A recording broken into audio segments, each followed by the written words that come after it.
The smell hit me first, warm, fresh eggs, stolen right out of my coop. I knew it before I even saw the crime scene.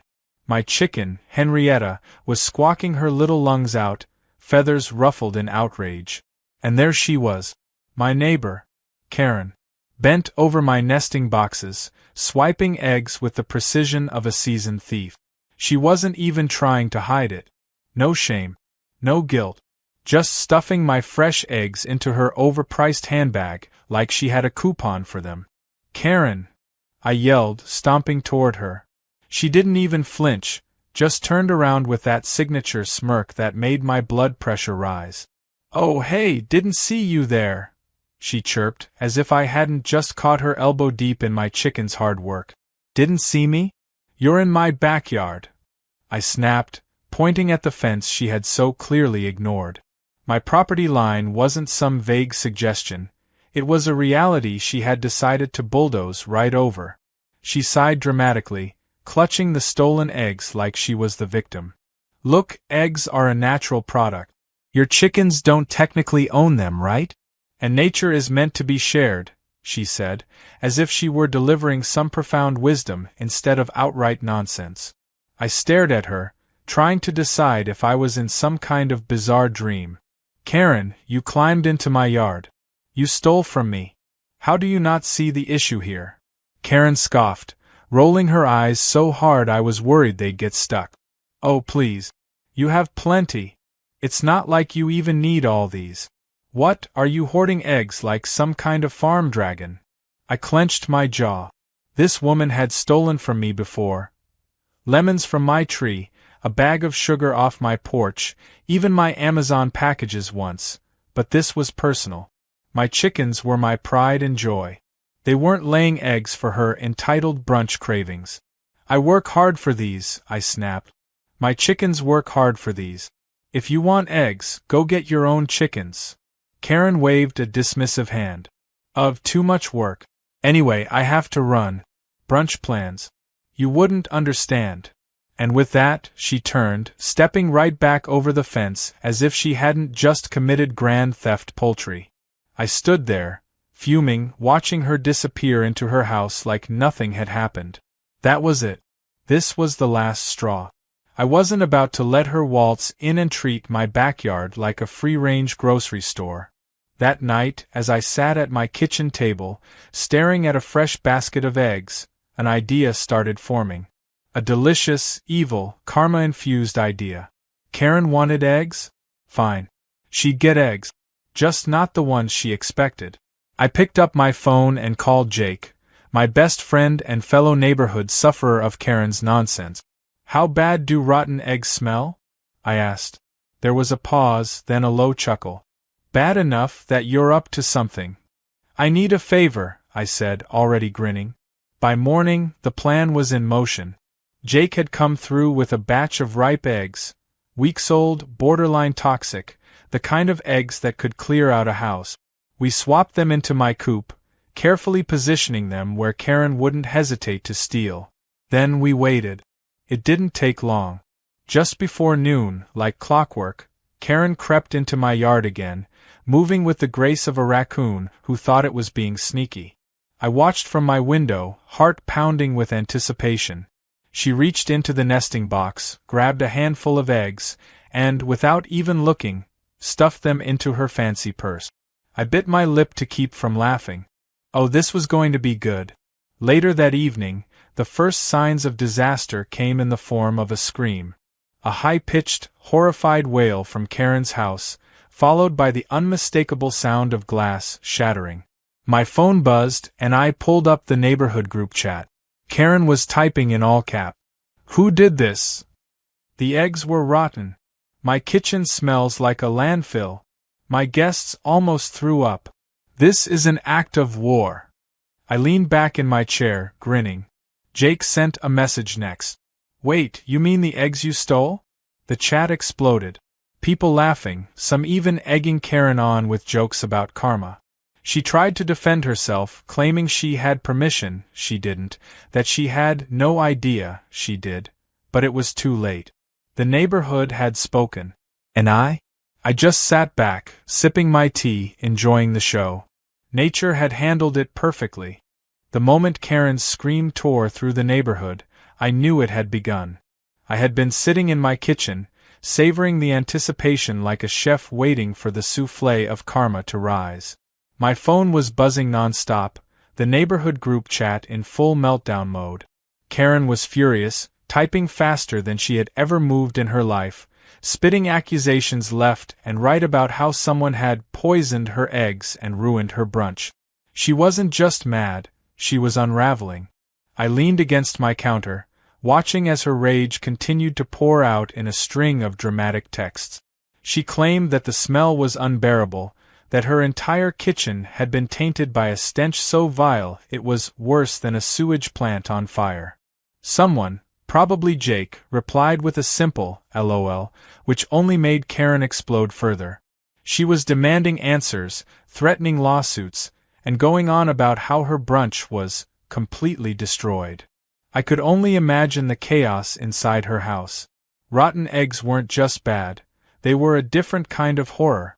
The moment she cracked one open, the foul, sulfuric stench would have hit her like a freight train, permeating everything, her countertops, her floors, even the air itself.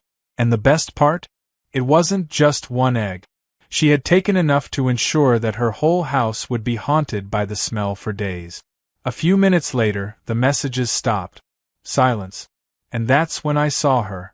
Karen stormed out of her house like a furious, designer-clad tornado, heading straight for my yard.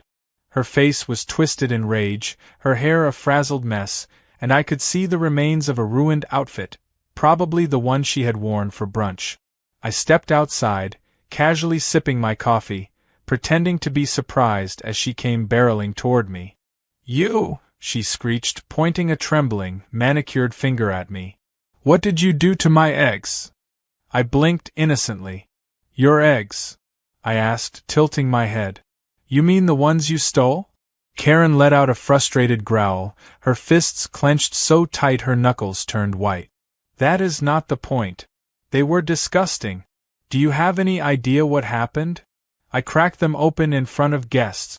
In my kitchen. The smell," she gagged slightly, probably still haunted by it. "It won't go away. My house is ruined." I took another slow sip of coffee. "Well, that's weird," I said, feigning deep thought. "Those eggs came from my chickens, the same ones you keep stealing from.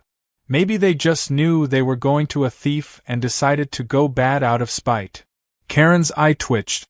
She was seething, practically vibrating with fury. "You did this on purpose," she hissed. "Did I?" I mused, raising an eyebrow. "Or did nature just decide to handle things? Because as far as I know, I haven't touched a single egg that left my property. You, on the other hand, have been helping yourself for weeks." Her face turned an alarming shade of red, but before she could fire back, Jake strolled up, hands in his pockets, grinning like he had been waiting his whole life for this moment. "So let me get this straight," he said, voice dripping with amusement. "You stole someone's eggs. Then you got mad when they weren't perfect? And now you're demanding an apology." Karen spun on him like a wild animal, her expression livid. "Stay out of this," she snapped. Jake just chuckled. "Oh no, this is exactly my kind of thing." Karen looked between the two of us, breathing heavily, clearly realizing she wasn't going to win this argument. She switched tactics, straightening her shoulders, flipping her frazzled hair back, and adopting a tone of false righteousness. "Fine," she said through gritted teeth. "Maybe I borrowed a few eggs, but you deliberately set me up. You've made me a laughingstock. The whole neighborhood is talking about this." I shrugged. "Seems fair. You've been helping yourself to my food without permission for ages. Now you're dealing with the consequences. Pretty simple, really." She inhaled sharply, preparing for another tirade, but something caught my attention before she could speak. A few houses down, a couple of people were standing outside, trying to stifle their laughter.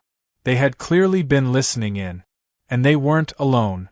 More neighbors were watching from their porches, some pretending to water their plants, others peeking through windows.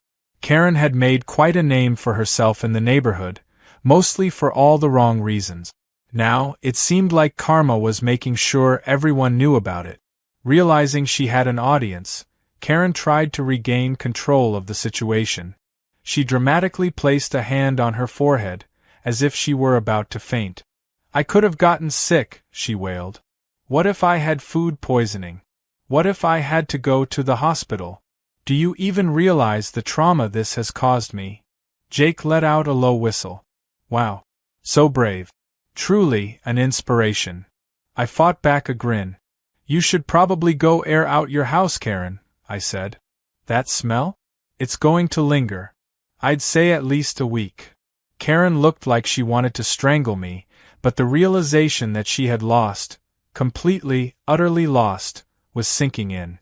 She huffed, turned on her heel, and stomped away, muttering under her breath. As she stormed back into her house, slamming the door behind her, Jake and I exchanged a satisfied look. "She's not going to let this go," Jake said after a moment. I nodded. I know. Karen was the kind of person who thrived on getting her way. And when she didn't, she doubled down. There was no way this was over. But for now, I was going to enjoy my small victory. A few hours later, my phone buzzed again. This time, it wasn't the group chat, it was a private message. From Karen. I sighed, opening it. "You'll regret this." I stared at the message, then rolled my eyes. Karen thought she was scary, but she was about as intimidating as a wet paper bag. Still, I had a feeling things were about to escalate. Because if there was one thing Karen hated more than not getting what she wanted, it was being embarrassed. And I had just embarrassed her in front of the entire neighborhood. The message from Karen sat on my screen, glowing with petty vengeance. "You'll regret this." It was as dramatic as it was predictable. Karen was the type of person who could never take a loss without attempting some sort of comeback, no matter how ridiculous or doomed it was. I had humiliated her, and I knew deep in my gut that she wouldn't let it go. She would try something, and knowing her, it would be as dumb as it was entertaining. Sure enough, the next day she struck again. This time, instead of sneaking into my yard like a raccoon in high heels, she decided to take a more public approach. I was outside, collecting fresh eggs and enjoying the morning when I heard a commotion near the end of my driveway. I turned just in time to see Karen setting up what appeared to be a makeshift market stand. My eyes narrowed as she proudly displayed a cardboard sign with the words "Fresh Organic Eggs" scrawled across it in big, uneven letters. I blinked, processing the sheer audacity. She was selling eggs. Not just any eggs, my eggs. Or at least she thought they were. Jake, who had come over to return a borrowed drill, stopped mid-step when he saw it. He turned to me, eyebrows raised. "Is that?" "It is," I said, already feeling a mix of amusement and disbelief bubbling up. Karen, oblivious or just too bold to care, was already trying to flag down passing neighbors. "Come get your fresh, free-range, farm-to-table eggs," she called out, smiling like she was doing a community service. "All natural, hand-collected, the best in town." I watched in stunned silence as a neighbor, Mrs. Porter, wandered over, inspecting the eggs. "These look odd," she muttered. Karen put on her best fake salesperson voice. "Oh, they're unique. That's how you know they're authentic. Only the best organic eggs have a little character." I nearly choked on my laughter. She had no idea. With barely concealed excitement, I walked over and leaned against the side of the makeshift stand. "Morning, Karen. Business going well?" The second she saw me, her face stiffened, but she plastered on a tight smile. "Oh, wonderful, thank you. Unlike some people, I believe in sharing nature's bounty." I nodded, glancing at the basket of eggs. I recognized them immediately, not because they were fresh, but because they were the leftovers from the rotten batch. The eggs she had stolen from my coop earlier had been a mix, some newly laid, and some from the bottom of the pile that I hadn't gotten around to tossing. They weren't as explosive as the ones that had ruined her brunch, but they were far from edible. Jake, barely holding back his grin, nudged me. Think she tested her product first? Doubt it, I whispered back. Mrs. Porter picked up an egg, sniffed it, and recoiled instantly. Oh, my lord! What is wrong with these? Karen's smile faltered. Oh, it's just, extra organic. You know, real farm freshness. Mrs. Porter shot her a look. This smells like it crawled out of a swamp and died. She dropped the egg back into the basket like it had personally offended her and marched off, muttering about scammers. Karen's face was turning red, but she held her ground. Another neighbor approached, hesitantly picking up an egg. Before she could even crack it, I leaned in slightly. You might want to be careful. Some of those eggs have been sitting for a long time. Karen spun on me, eyes blazing. What are you doing? She hissed under her breath. Helping, I said sweetly. You wouldn't want to sell anyone a bad egg, would you? She bared her teeth in what I could only describe as a Karen snarl. But before she could say anything, fate decided to wrap things up for me in the best way possible. One of the eggs, whether by sheer chance or bad handling, exploded in the hands of an unfortunate customer. The moment it cracked open, the most vile, gut-wrenching stench filled the air. The poor man holding it gagged, dropped it, and stumbled back like he had been personally attacked. A thick, yellowish slime oozed out of the shell, and within seconds, everyone around was covering their noses, eyes watering. Karen shrieked, "Oh my God, what?" The smell spread rapidly, hitting her like a truck. She staggered backward, tripping over the edge of her stand, sending the rest of her inventory crashing onto the pavement. More eggs broke on impact, unleashing an unholy aroma that had people fleeing like the area had been hit with chemical warfare. Jake was doubled over in laughter. Oh man. Oh wow. That's so much worse than I imagined. Karen, gagging and dry heaving, tried to salvage the situation. It's not my fault. I didn't know. Oh, so you admit you stole bad eggs? I asked, folding my arms. Her head snapped toward me, eyes wild. You? Me? I asked innocently. Karen, these were your eggs. You took them, remember? You've been taking them for weeks. You said yourself, nature should be shared. Her mouth opened, then closed. Her brain was working overtime, desperately trying to spin the situation, but it was hopeless. The damage was done. More neighbors had come outside, drawn by the commotion. The smell alone told them everything they needed to know. Whispers spread. People exchanged knowing glances. And just like that, Karen's reign as the neighborhood's self-proclaimed queen of entitlement came crashing down. Defeated, humiliated, and reeking of spoiled eggs, Karen turned and stormed back to her house, slamming the door behind her. I exhaled slowly, turning to Jake. Well, that was satisfying. He wiped a tear from his eye. That was legendary.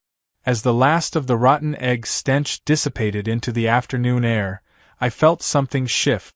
Karen might still be my neighbor, but she wasn't going to be stealing from me anymore.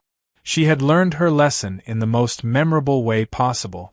And best of all, I hadn't even needed to lift a finger. Nature had handled it perfectly.